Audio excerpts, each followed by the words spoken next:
তো মারাত্মক। এখন কোন চিকিৎসাটা করি সেটাই ভাবছি।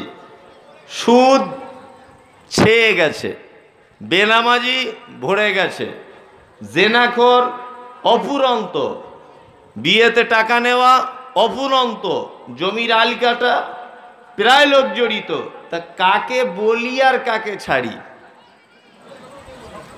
এখন যারই ব্যাপারে বলবো জলসার পরে আমাকে বলবে হুজুরকে মনে হয় শিখিয়ে দিয়েছে। আমাকে স্টেজে ওঠার আগে মিনিমাম 10 জন বলেছে। একজন বলছেন একটু ওয়াকাফ বোর্ড সম্পর্কে বলবেন, আর একজন বলছেন নুপুর শর্মার ব্যাপারে বলুন, আর একজন বলছেন নরেন্দ্র মোদীর ব্যাপারে বলুন, বাবরি মসজিদের ব্যাপারে বলুন, আমাদের এখানে গাঁজা মদ খুব খায়, এই ব্যাপারটা একটু বলুন। তা কাকে বলি আর কাকে ছাড়ি? ওই জন্য আমি পবিত্র আল কোরআনের একটি আয়াত আপনাদের সামনে তেলাওয়াত করেছি। এই আয়াতের ভিতরে যদি আপনি চলে আসেন তাহলে আমার কিছু করার নেই। আসলে পৃথিবীতে মানুষ সবার মন রাখতে পারে? পারে? পারে না। সবাই মন রাখতে পারবেন না। মাঝখানে একটা কথা বলি তাহলে মনে পড়ে গেল। একজনেরা বাপ বেটা, হয়তো মোবাইলে শুনেছেন, আজকে ডাইরেক্ট শুনুন। বাপ বেটা দুজনা বাজারে গেছে। তা বাজারে গিয়ে বাপ বেটাকে বলছে এক কাজ কর, দুজনা মিলে একটা গাধা কিনি। তার বেটা বলছে তাহলে গাধা কিনলে ভালোই হবে, মাল টাল বহানো হবে, তা কেন? তা ছেলেটার বয়স মোটামুটি 10 থেকে 12 বছর, আর ওর বাপের বয়স 60 বছর ধরে নেন, বা 50 বছর। তা বাপ বেটা দুজনা গাধা কিনেছে। তা ওর বাপ বলছে আরে গাধা তো ওর পিঠে চাপার জন্যই কেনে মানুষ, তা এত দূর ওমরপুর থেকে হেঁটে হেঁটে ঘরে যাবি? তা এক কাজ কর, তুই গাধার পিঠে ওঠ আর আমি গাধার লাগাম ধরি। 10 বছরের বেটাটা গাধার পিঠে উঠেছে আর ওর বাপ লাগাম ধরেছে। কিছু দূর এসে চায়ের দোকানে কিছু যুবক ছেলে বসেছিল। এই যুবক ছেলেগুলো বলছে সত্যি তুই খুব বদমাইশ। ছেলেটাকে বলছে, তো বলছে কেন ভাই? বলছে তুই এখন 12 বছরের ছেলে, টকবক টকবক করে ছুটবি বেড়াবি, তুই গাধার পিঠে চেপেছিস আর তোর বয়স্ক বাপটাকে হাঁটিয়ে নিয়ে যাচ্ছিস। তখন ছেলেটা একটু দূরে গিয়ে বলছে আব্বা এক কাজ করো, এবার তুমি গাধার পিঠে চাপো। লোক আমায় খারাপ বলছে। ওর বাপ গাধার পিঠে চেপেছে, বেটা দড়ি ধরেছে, একটু আগিয়ে আগিয়ে যাচ্ছে। আর কিছু লোকের সঙ্গে দেখা, তারা তখন বলছে যে সত্যি চাচা তোমার বুদ্ধি হলো না, ওইটুকু ছেলেকে গরম রাস্তা দিয়ে হাঁটিয়ে হাঁটিয়ে নিয়ে যাচ্ছ আর তুমি বুড়া ভাম গাধার পিঠে চেপেছ।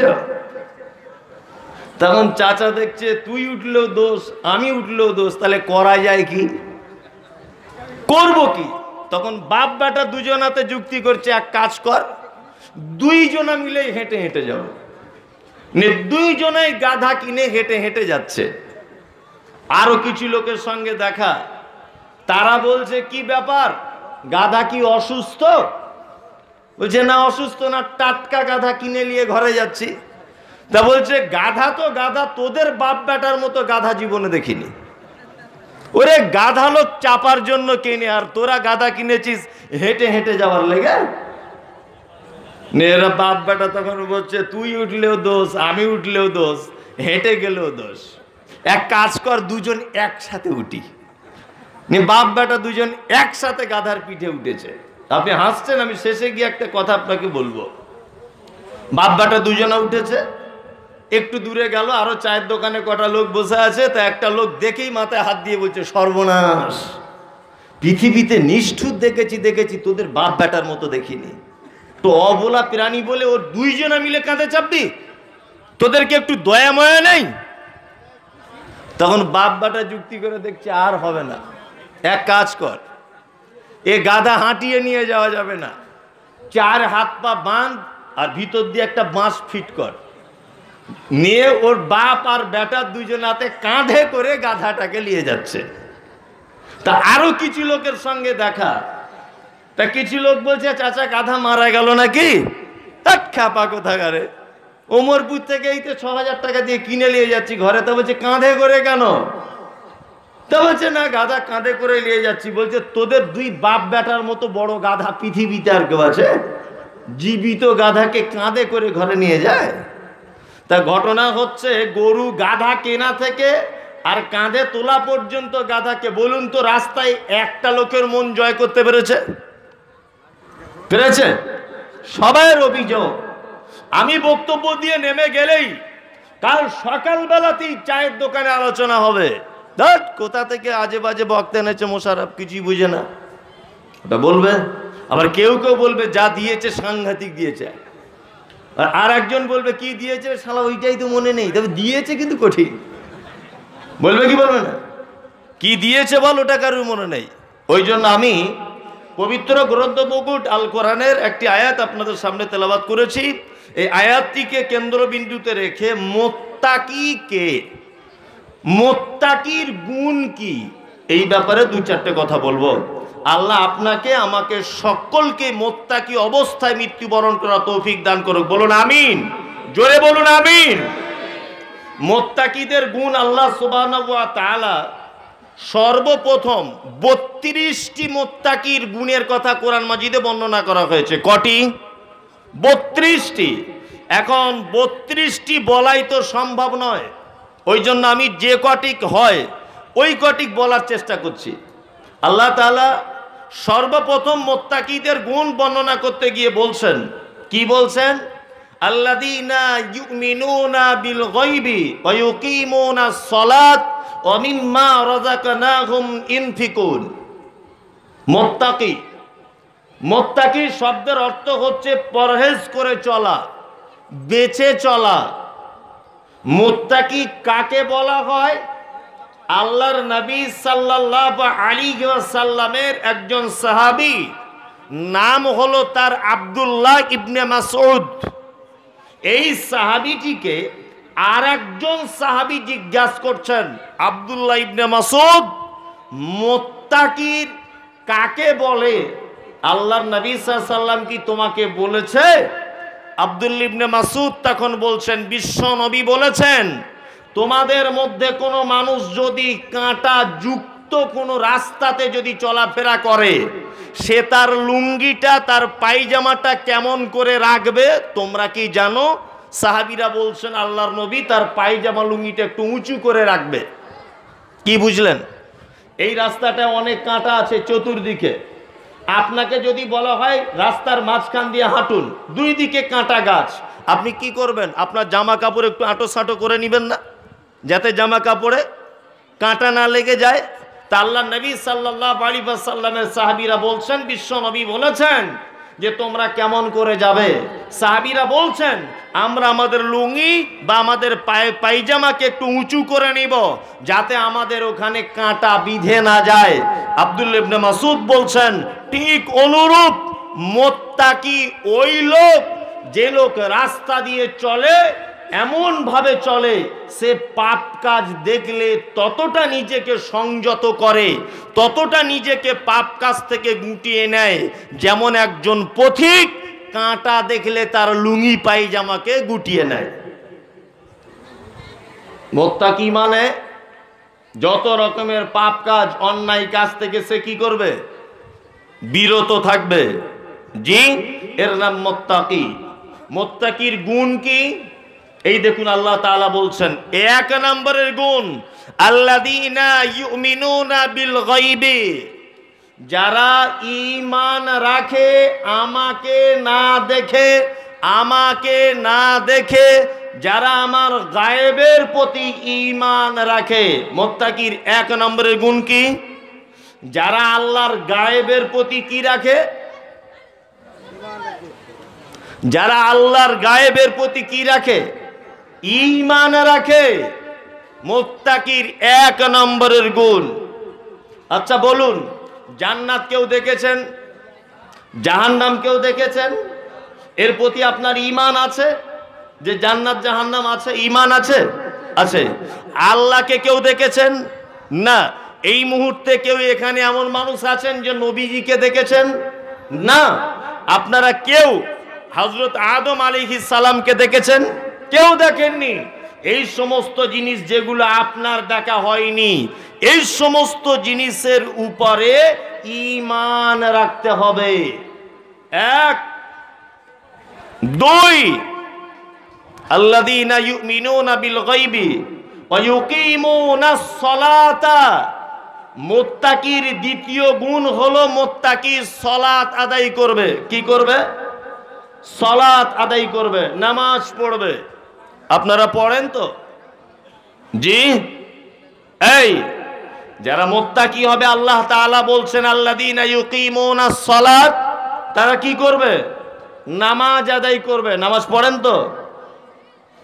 নামাজ না পড়তে পারি, কুরবানি দেওয়ার ঘটা আছে খুব, তাই না? নামাজ পড়ে না, অথচ কুরবানির ঘটা আছে খুব। আবার আমাদের কুরবানি তো নয়, নামাজ পড়ে এসেই খাসিটা জবাই করে দিয়েই দোকানের সামনে বসে বসে গল্প চলছে। আরে তোর ক কেজি হয়েছে? আমার 30 কেজি। বলছে তোকে ঠকিয়ে নিয়েছে, তুই 20,000-এ কিনলি তো 30 কেজি মাংস, আর আমি 26,000-এ কিনেছি, আমার 32 কেজি। এই গল্প হয় কি হয় না? হ্যাঁ হয়। অনেক বড় ফ্যামিলি আছে যারা 10 জন 12 জন মেম্বার, এরা কি করছে? খাসি হোক গরু হোক কুরবানি দিচ্ছে, নিজে নিজে খেয়ে নিচ্ছে মাংস ভাগ করে। গরিব মানুষদের বাড়িতে বাড়িতে পৌঁছায়। অনেক মানুষ আছে এগুলো করছে। জি, করছে এগুলো। আমরা সালাত আদায় করি না, কিন্তু অন্যান্য ইবাদত কি লোক দেখানো বাহ্যিক যে ইবাদতগুলো, এগুলো আমরা সবাই করি। নামাজ পড়ুক না পড়ুক, রোজা রাখুক না রাখুক, চেন্নাইয়ে খাটতে যায় রাজমিস্ত্রি ঠিকাদার, কুরবানির 4 দিন আগে ঠিক বাড়ি এসে হাজির, ওই ইবাদত করতে আসছে। বুঝলেন না?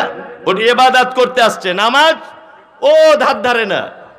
আসলে নামাজ কেমন, সালাত কেমন, এইটা আপনার জানা নাই। আপনাকে একটা জিনিস বোঝাই, খুব মন দিয়ে বোঝার চেষ্টা করবেন। আচ্ছা বলুন তো, বর্তমানে খাসির মাংসের দাম কত? 600 টাকা? 700 টাকা কেজি। আপনি বাজার থেকে 700 টাকা কেজি দিয়ে 1 কেজি মাংস কিনে আনলেন। গরিব মানুষ খাসির মাংস খেতে পায় না, আকিকা হলে খায়, কুরবানিতে খায়। আল্লাহ যাদের টাকা দিয়েছে তারা হয়তো কিনে খায়। তা আপনি খাসির মাংস কিনে আনলেন 700 টাকা দিয়ে। নিশ্চয় আপনার স্ত্রী প্রত্যেক দিন গরুর মাংস যেমন রান্না করে তেমন করে রান্না করবে না, একটু ভিআইপি করে করবে, দামি মশলা দিয়ে, দামি মাংস। আচ্ছা বলুন তো, বর্তমানে লবণের কেজি কত? 10 টাকা? হ্যাঁ, 20 টাকা। আচ্ছা 1 কেজি মাংস, খাসির মাংস, কাট মশলা নিয়ে আরো টোটাল 100 টাকা খরচা, তাহলে হলো 800 টাকা। এই 800 টাকার মাংসে কতটা লবণ লাগতে পারে? 50 গ্রাম। 50 গ্রাম দাম কত? 20 টাকা কেজি হলে 1 টাকা। তাহলে বলুন তো, 50 গ্রামের লবণ 1 টাকা মূল্য। এই লবণটা যদি 800 টাকার ওই মাংসটাই না দেওয়া হয়, আচ্ছা বলুন তো দেখি, মাংস খাওয়া যাবে কি যাবে না? যাবে? যাবে না। ইসলামে ইবাদতের জগতে যত ইবাদত আছে, এই 800 টাকার মাংসে 50 পয়সা বা 1 টাকার লবণের যে মর্যাদা, ইবাদতের জগতে যত ইবাদত আছে, নামাজ বা সালাতের সেই মর্যাদা। যার সালাত নেই, যার নামাজ নেই, তার কোন ইবাদত আল্লাহর দরবারে গ্রহণ করা হবে না। শুধু 25,000, 30,000, 40,000, 50,000 টাকার ছাগল কিনে আনলাম, আর ইমাম সাহেবকে ডেকে এনে কুরবানি করে দিলাম, 5 ওয়াক্ত নামাজ পড়ে না, ও কুরবানি কবুল হওয়া তো দূরের কথা, তোমার বাড়ির ছাদ টপকাবে না। কবুল হওয়া তো দূরের কথা। আল্লাহ তাআলা পবিত্র কোরআনে কয়েকটি জায়গায় কুরবানির কথা বলেছেন, আর 82 জায়গায় ডাইরেক্ট বলেছেন আকিমুস সালাত ওয়া আতুজ যাকাত, তোমরা সালাত আদায় করো, নামাজ পড়ো, তার সাথে সাথে তোমরা কি করো? যাকাত দাও। 82 জায়গায় যে কথা বললেন, এই ব্যাপারে মুসলিমরা উদাসীন, কিন্তু কুরবানির গোশত খাওয়ার ব্যাপার আছে, হ্যাঁ, এইটা আমাদেরকে মানতে হবে খুব দ্রুত গতিতে। খুব হুঁশিয়ারির সঙ্গে বলছি, শুনে নেন। যারা এখনো পর্যন্ত মসজিদমুখী হন না বা মসজিদে যান না, অবশ্যই আপনাদের কাছে বিনীত অনুরোধ, আপনি অন্ততপক্ষে 5 ওয়াক্ত নামাজটা পড়তে শিখুন। এই ইবাদতটা অন্ততপক্ষে করুন। আপনি যাই করেন, নামাজ নেই, আপনার কোন ইবাদত আল্লাহর দরবারে গ্রহণ করা হবে না। পৃথিবীতে একটি মাত্র ইবাদত আছে, যে ইবাদতের মানে আলাদা আলাদা ভাবে নেকি পাওয়া যায়, আলাদা আলাদা ভাবে। যদি বলছেন কেমন করে, এই দেখুন বিশ্ব নবী জনাবে রাসূলুল্লাহ সাল্লাল্লাহু আলাইহি ওয়াসাল্লাম তিনি বলছেন, মুয়াজ্জিন মসজিদে আজান দিল, হাইয়া আলাস সালাহ হাইয়া আলাল ফালাহ। একজন নামাজি আস্তে আস্তে করে বাড়ি থেকে মসজিদে গেল, অজুখানাতে অজু করতে শুরু করে দিল।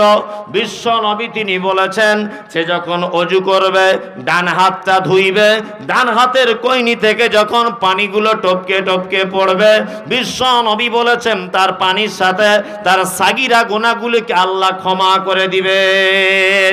শুধু এইখানে সাগিরা গুনাহ ক্ষমা হলো, কাবিরা গুনাহ করেছেন, নামাজ শুরু হয়ে গেল, নামাজের ভিতরে জাদু আতাত করলেন।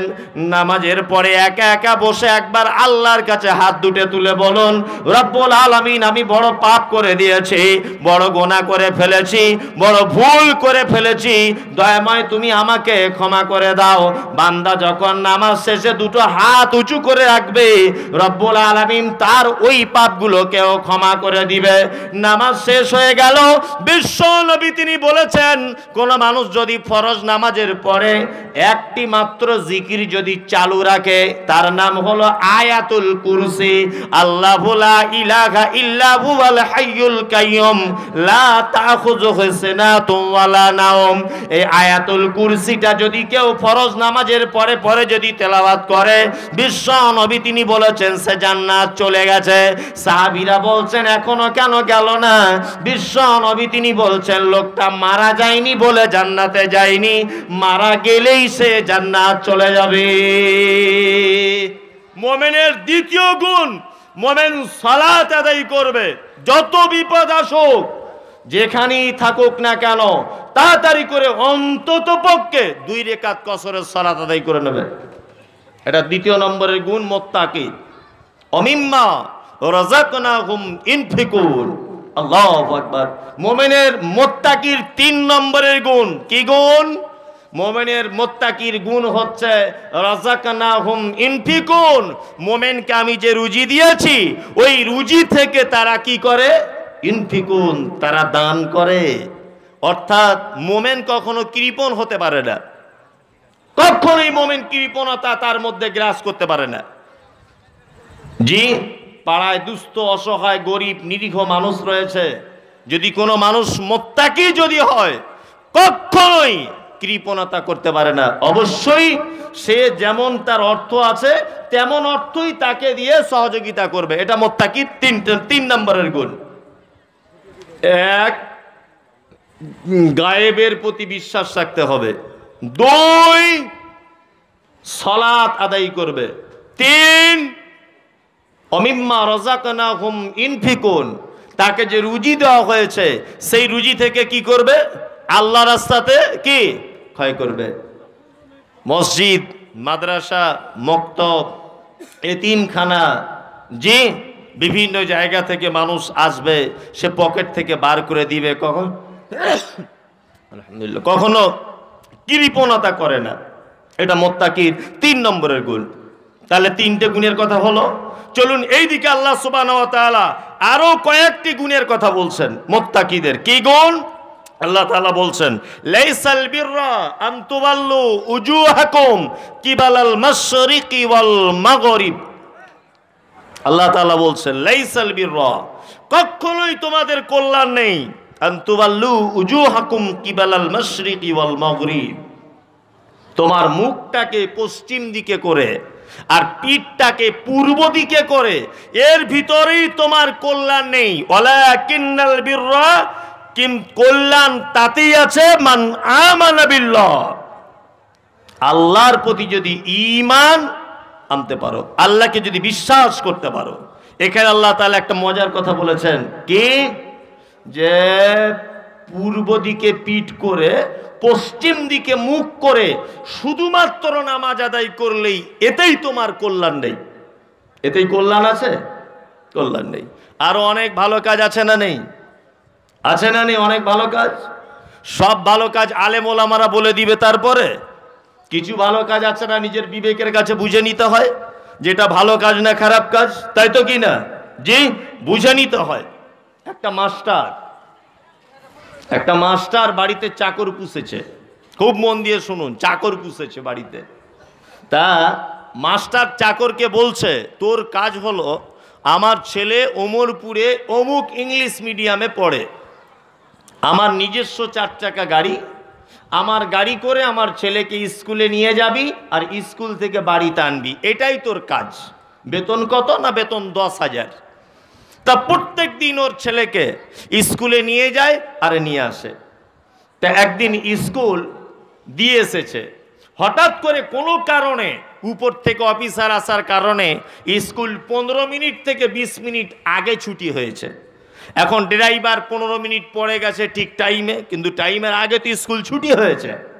এখন ড্রাইভার গিয়ে দেখছে যে ছেলেটা নেই স্কুলে, সব ছেলে বাড়ি আছে, স্কুলে ওই ছেলেটা নেই, ওর মালিকের ছেলেটা, মানে বাচ্চা ছেলে, স্কুল ছুটি দিয়েছে, ও খেলাধুলো করতে করতে আস্তে আস্তে আস্তে আস্তে ও পুকুরে পড়ে গেছে পানিতে। এখন ড্রাইভার গাড়িটা ব্যাক করে আস্তে আস্তে দেখছে একটা ছেলে পুকুরে হাবুডুবু খাচ্ছে এরকম করে, মুখে ভাষা নেই, অল্প বয়স 4-5 বছর, পানি টানি অনেক খেয়ে নিয়েছে, কথা বলতে পারছে না, হাবুডুবু খাচ্ছে। তা চাকরটা রাস্তার ধারে দাঁড়িয়ে গাড়ি থেকে নেমে দেখছে অনেকক্ষণ, ছেলেটা এক পর্যায়ে মারা গেল। যখন মারা গেল তখন গাড়ির ড্রাইভার আস্তে আস্তে করে পানিতে নেমে ওই মৃত বাচ্চাটিকে কোলে করে মাস্টারের বাড়িতে এসেছে। মাস্টারকে এসে বলছে, বাবু আপনার ছেলে মারা গেছে। মাস্টার বলছে, কেন আমার ছেলে মারা গেল? তোকে আমি কি জন্য রেখেছি বিয়াদব? তখন মাস্টারকে যখন গালাগালি করছে তখন বলছে, আমি ঠিক টাইমে গিয়েছিলাম, স্কুল একটু আগে ছুটি হয়েছিল, ওই জন্য আপনার ছেলেটা পানিতে পড়ে মারা গেছে। তখন মাস্টার বলছে, যখন পানিতে পড়ে যায় তখন তুমি কি করছিলে বলো? কি করছিলে বলো? বলছে, মাস্টার আমি তখন পাড়ে দাঁড়িয়েছিলাম। বলছে, তুমি তাহলে আমাকে বাঁচালে না কেন? আমার ছেলেকে তুমি পুকুর থেকে তুললে না কেন বলো? বলছে, পুকুর থেকে তুলিনি এই কারণে, আপনি যখন আমাকে চাকরিতে জয়েন করেছিলেন তখন কি আপনি আমাকে কাজের ভিতরে এটা দিয়েছিলেন যে আমার ছেলে পানিতে পড়ে গেলে তুলবে? আপনি তো শুধু একথাই বলেছিলেন স্কুলে নিয়ে যাবে, স্কুল থেকে বাড়ি আনবে। আপনি কি আমাকে বলে দিয়েছিলেন যে এই 10,000-এর বেতনের মধ্যে তোমার বেটাকে পানি থেকে তোমাকে টেনে তুলতে হবে? এটা কি বলেছিলেন মাস্টার? মাস্টার বলছে, এটা তো আমি বলিনি। আচ্ছা আপনি বিবেকবান মানুষ, এটা বলুন তো, আপনি যদি হতেন, আচ্ছা বলুন তো, আপনাকে এটা বলতে হতো না আপনি নিজের বিবেক থেকে এমনি করতেন? কোনটা? একটা কুকুরের বাচ্চা যদি আপনি দেখেন পানিতে পড়ে আছে, আপনার বিবেক কি বলবে? তুলে দিতে হবে তাকে, তাই না? একটা অবলা প্রাণী মারা যাচ্ছে, তাই তো আল্লাহ সুবহানাহু ওয়া তাআলা বলছেন, শুধুমাত্র নামাজের ভিতরেই তোমার কল্যাণ নেই, আরো পৃথিবীতে অনেক জনসেবামূলক কাজ রয়েছে, অনেক ভালো কাজ আছে, সেইগুলো তোমরা করো। আমরা শুধু ভালো কাজ 4-5টা জিনিসকে ভাবি, কি? নামাজ, রোজা, হজ, যাকাত, এই 5টা জিনিস ভালো কাজ, আর কোনো ভালো কাজ নাই। এটা আমরা মনে করি কি কিনা? সারা ভারতবর্ষের একটা নাম করা প্লেয়ার, তার নাম সচিন তেন্ডুলকর, নাম শুনেছেন? সৌরভ গাঙ্গুলি, নাম শুনেছেন? ক্যাপ্টেনশিপ যখন ছিলেন সৌরভ গাঙ্গুলি। আচ্ছা এইরকম সৌরভ গাঙ্গুলির মতো একজন ইন্টারন্যাশনাল নামি দামি প্লেয়ার, আপনি একটা প্লেয়ারকে দেখাতে পারবেন যে শুধু 6 মেরে সেঞ্চুরি করেছে? সারা পৃথিবীতে কোনো প্লেয়ারের নাম জানা আছে যে শুধু 6 মেরেই সেঞ্চুরি করেছে? জানেন? জানেন না। 6টা বলে 6টা 6 মেরেছে এই প্লেয়ার আছে, আছে না? কিন্তু শুধু 6 মেরে কেউ সেঞ্চুরি করেছে এরকম কোনো প্লেয়ার নেই। তার মানে আমি আপনাকে বোঝাতে চাইছি, সচিন তেন্ডুলকরের মতো একজন প্লেয়ার সেঞ্চুরি করার টার্গেটে অনেক সময়তে তাকে ছুটে 2-4 রান নিতে হয়েছে। হয় নাই? সৌরভ গাঙ্গুলির মতো একজন নামী প্লেয়ার, তাকেও সেঞ্চুরির টার্গেট পূরণ করার জন্য ছুটে রান নিতে হয়েছে, সম্পূর্ণ 6 মেরে সেঞ্চুরি করা যায়নি। যারা বলছে নামাজ রোজার মাধ্যমেই জান্নাত চলে যাব, এদের ভুল ধারণা। এদেরকেও মাঝে সাঝে সৌরভ সচিনের মতো ছোটখাটো রান নিতে হবে। তার মানে ছোটখাটো কিছু ভালো কাজ আপনাকে করতে হবে। কি বলছি বুঝতে পেরেছেন?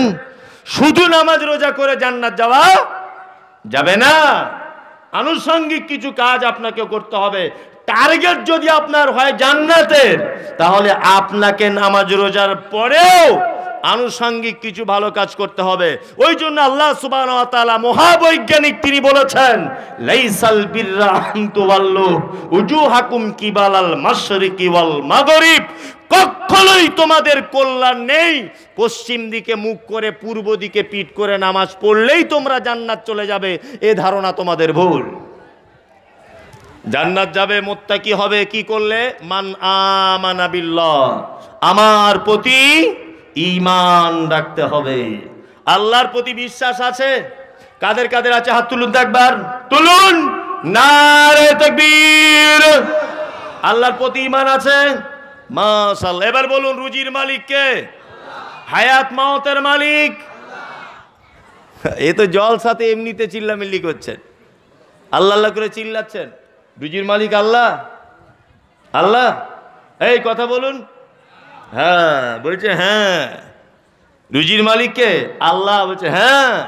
নারে তাকবীর, আল্লাহু আকবার। পরীক্ষা করা যাক, একটু করব? পরীক্ষা করা যাক। যাক, আপনাকে দুটো জিনিস দিয়ে পরীক্ষা করছি। তার এক, ভালো করে শুনে নেন। আমি মমতাজুল ইসলাম, আমার বাড়ি উত্তর 24 পরগনা বারাসাত থানায়। আমি আপনাদের জঙ্গিপুর স্টেশনে, রেল স্টেশনে দাঁড়িয়ে আছি। আর আমার পাশে আমার বন্ধু আব্দুল্লাহ, ও দাঁড়িয়ে আছে ডিস্টেন্স 20 ফুটের। ওইখানে দাঁড়িয়ে আছে আব্দুল্লাহ, আর আমি এখানে দাঁড়িয়ে আছি। আমি চা পান করছি, চা, জঙ্গিপুর প্ল্যাটফর্মে চা, হাতে একটা বিস্কুট। আর আব্দুল্লাহ বলে আমার যে বন্ধুটা, ও ওখানে দাঁড়িয়ে আছে, ও খালি হাতে দাঁড়িয়ে আছে, কিছুই খায় না, এরকম হাত বেঁধে দাঁড়িয়ে আছে। আর আমি চা বিস্কুট খাচ্ছি। আচ্ছা বলুন, প্ল্যাটফর্মে একটা কুকুর ছিল। এই কুকুরটা প্ল্যাটফর্ম ঘুরতে ঘুরতে ঘুরতে ঘুরতে এর কাছে একবার দাঁড়াচ্ছে, ওর কাছে একবার দাঁড়াচ্ছে। আচ্ছা বলুন তো, কুকুরটা আব্দুল্লাহর কাছে দাঁড়াবে না আমার কাছে দাঁড়াবে? কোনটা? বুঝে উত্তর দেন। আমার কাছে দাঁড়াবে, কারণ আমি বিস্কুট খাচ্ছি। ও জানে, কুকুর হলে ওর জ্ঞান আছে যে মমতাজুল ইসলামের কাছে দাঁড়ালে এক ফোঁটা ছিঁড়ে দিতে পারে, আর আব্দুল্লাহর কাছে দাঁড়ানো যাবে না, ওর পকেটে কিছুই নাই। যে মমতাজুলের কাছে দাঁড়াই, হয়তো একটু বিস্কুট ভেঙে দিতে পারে। তাহলে কুকুরও তার মালিককে চেনে, কুকুর তার মালিককে চেনে। কুকুর বোঝে কার কাছে গেলে রুজি পাওয়া যায়।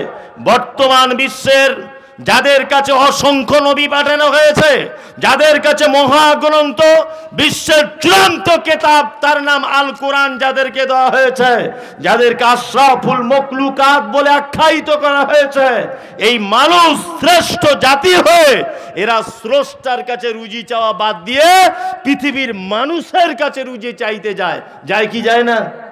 অনেক মানুষ আছে না, হ্যাঁ, নতুন গাড়ি কিনেছে, মাজারে গেছে, যায় কি যায় না? যাতে ভাড়া বেশি হয়। ও তো কবরে নিজেই বিপদে আছে, তোমার গাড়ি ও চালাবে নাকি? হ্যাঁ, বদমাইশির জায়গা পাও না। হ্যাঁ, আর এইসব যত আখড়া খুলে রেখেছে সব ইনকামের ফাঁদ, এছাড়া আর কিছু নয়। এরা মানুষের কোনো উপকার করতে পারে না। আমার 1 লক্ষ টাকা দেনা, খুব ভালো করে বুঝবেন, আমি উচিত কথাগুলো বলি। অনেক মানুষ আমাকে অনেক কথা বলে, বুঝলেন না? আপনার কথা বলে আমি কিছুই মনেই করি না। আমার 1 লক্ষ টাকা দেনা, ভালো করে বুঝবেন। আমি কোনো এক মাজারে গেলাম, মাজারে গিয়ে পীর সাহেবের কাছে দোয়া চাইতে গেলাম যে আপনি একটু আমার জন্য দোয়া করবেন যাতে আমার দেনাটা মিটে যায়। পীর সাহেব তখন বলছেন, দোয়া কেমন করব? 1000 টাকার করবো না 500 টাকার? মানে যেমন নোট তেমন দোয়া, বুঝলেন না? আমি হুজুরকে নজরানা হিসাবে 500 টাকা দিলাম, ভালো করে বুঝবেন। আচ্ছা বলুন তো, আমি হুজুরের কাছে যখন দোয়া চাইতে যাই কত টাকা ঋণী ছিলাম? কথা বলুন। 1 লাখ। হুজুরের কাছ থেকে যখন বাড়ি আসছি তখন কত টাকা ঋণী হলাম? 1,05,000। তাহলে ঋণ বাড়লো না ঋণ কমলো? ঋণ বাড়লো। বরং আপনি এক কাজ করুন, আপনি আল্লাহর দরবারে আসে, নজরানা দেওয়া লাগবে না। রাতের বেলা সবাই যখন ঘুমিয়ে যায় তুমি তখন একা একা ওঠো, মসজিদে এসে বলো, আল্লাহ 13 বছর বিয়ে করেছি এখনো আব্বা ডাক শুনতে পাইনি। তুমি তো ইব্রাহিম নবীকে 70-75 বছর বুড়ো বয়সে বেটা দান করেছিলে। তুমি তো মারিয়ামের পেটে ঈসাকে দিয়েছিলে বিনা বাপে। আল্লাহ তুমি তো পারো, ইব্রাহিমকে আগুনের ভিতর থেকে বাঁচিয়েছিলে। আল্লাহ তোমার কি দয়া হয় না? আমার স্ত্রীর পেটে একটা বাচ্চা তুমি দিতে পারো না? তুমি পারো। আল্লাহ ব্যবসা মন্দ যাচ্ছে, এতবার ফেরিওয়ালা নিয়ে যাচ্ছি, এতবার মহাজনগিরি করতে যাচ্ছি, এতবার ঠিকাদার হতে যাচ্ছি, বারবার ফেলিওর। এটা কার কাছে বলা লাগবে? কার কাছে? আল্লাহ আল্লাহ আল্লাহ। পৃথিবীতে আল্লাহ ছাড়া আপনি কারো কাছে চাইতে পারবেন না। চাইতে পারবেন? রুজির মালিক আল্লাহ সুবহানাহু ওয়া তাআলা। আমরা মানুষের দাসত্ব হয়ে আবাদি জিন্দেগিকে বরবাদ করে দিয়েছি। এই যে গ্রামের পঞ্চায়েত বলেছে 2 টাকা কেজি তো চাল করে দেব, ব্রিগেডে চল 21শে জুলাই। হ্যাঁ, আপনাদের দিকে হচ্ছে না? 21শে জুলাই ব্রিগেডে ছুটছে, কারণ কি বলছে? ওর বাপের বৃদ্ধ ভাতা করে দিবে। এই কারণে, বুঝলেন না? ওর বাপের বৃদ্ধ ভাতা করে দিবে। 21শে জুলাই যাচ্ছে কোথায়? কলকাতাতে, শহীদ মিনারে, তাই না? এই কিছুদিন পরে যাবে। জি, 21শে জুলাই হাজার হাজার লক্ষ লক্ষ মানুষ। পঞ্চায়েত যাবার আগে কি বলেছে? তোর নামে জব কার্ড করে দিব, তোর একটা ঘর পাইয়ে দিব, আর যদি এটা না পারি তোর বাপের বৃদ্ধ ভাতার মাসে মাসে 1000 করে টাকা দিব। জি, পঞ্চায়েত তোমাকে এতটুকু জিনিস লোভ দেখিয়েছে, তোমার বাপের মাসে 1000 টাকা করে দেবে, তোমাকে একটা ঘর করে দিবে। আপনি যে অক্সিজেন ব্যবহার করেন, এই অক্সিজেনটা কার দান? আল্লাহর। আপনি যে খাদ্য গ্রহণ করেন, এটা কার দান? আল্লাহর। আপনার চোখে যে আই পাওয়ার, এটা কার ক্ষমতা? আল্লাহর ক্ষমতা। আপনার গোটা দেহে, আপনার স্ত্রীর, আপনার বেটার, আপনার বেটির টোটাল সিস্টেম কার? আল্লাহ সুবহানাহু ওয়া তাআলার। সেই আল্লাহ দিনে 5 বার বলছেন হাইয়া আলাস সালাত, নামাজ পড়তে আয় মসজিদে।